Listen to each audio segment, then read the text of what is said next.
Hi guys, ஏற்கனவே ஜாவாவோட introduction பார்த்தோம். இப்போ ஜாவாவோட ஸ்ட்ரக்சர் பார்ப்போம்.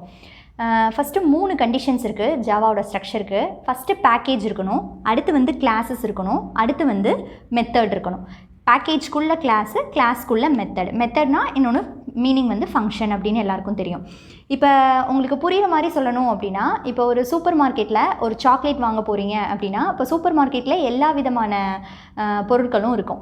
அதில் நம்மளுக்கு தேவையானது இப்போ நம்மளுக்கு சாக்லேட். அப்போ நீங்கள் ஃபஸ்ட்டு என்ன பண்ணுவீங்க, சூப்பர் மார்க்கெட்டை தான் நம்ம என்னவா ஐடென்டிஃபை பண்ணிக்கணும் அப்படின்னா பேக்கேஜாக ஐடென்டிஃபை பண்ணிக்கணும். ஏன்னா எல்லா டேட்டாஸுமே அதுக்குள்ளே இருக்குது.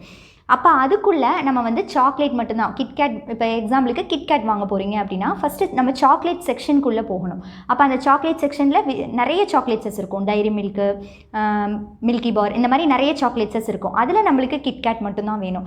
அப்போ அந்த சாக்லேட் செக்ஷனை ஃபுல்லாக என்ன சொல்கிறோம் அப்படின்னா கிளாஸ்ன்னு சொல்லுவோம். அதில் நம்மளுக்கு கிட்கேட் மட்டும் வேணுமா ஸ்பெசிஃபிக்காக, அந்த ஸ்பெசிஃபிக்காக தான் என்ன சொல்லுவோம் அப்படின்னா மெத்தடு. அப்போ கண்டிப்பாக நம்மளுக்கு ஜாவாவில் ஃபஸ்ட்டு பேக்கேஜ் இருக்கணும், பேக்கேஜ்குள்ளே கிளாஸ் இருக்கணும், கிளாஸ்க்குள்ளே தான் மெத்தட் இருக்கணும். இந்த மெத்தட் தான் என்ன அப்படின்னா மெயின் ஃபங்க்ஷன். இந்த மெயின் ஃபங்க்ஷனுக்குள்ளே நீங்கள் என்ன ஸ்டேட்மெண்ட் எழுதினாலும் அந்த ஸ்டேட்மெண்ட் மட்டும்தான் ரன் ஆகும்.